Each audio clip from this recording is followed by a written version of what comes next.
3402 человека погибли в нулевой день. Крушение самолетов, поездов. Полный хаос.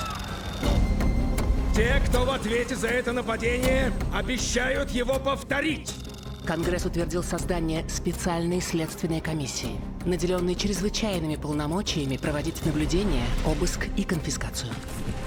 Вы будете просто хватать людей на улицах? Не мы, а вы.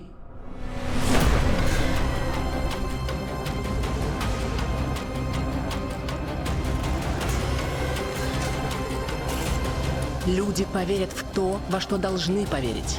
Правда есть правда. Но зачастую есть вещи и поважнее.